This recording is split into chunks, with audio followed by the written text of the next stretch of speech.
how to find the boarding pass on Air Arabia. Hello guys, welcome to another tutorial.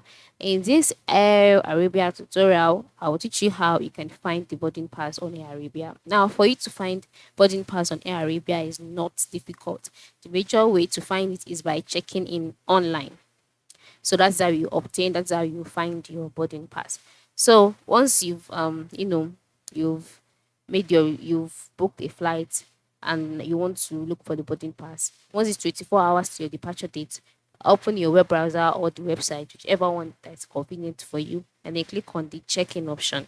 And so once you're on the check-in page, enter in your reservation number in the slated field, then type in your departure date and type in your departure airport. Select your departure airport and then your reservation number. Then click on find booking. And so after clicking on find booking, you'll be taken to your booking page and then you'll be able to check in.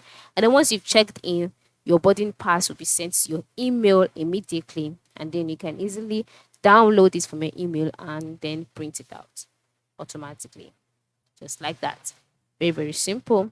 And then you can also get your boarding pass by checking in at the airport, whichever one is fine. But preferably, if you can check it online and get your boarding pass to avoid you from stress.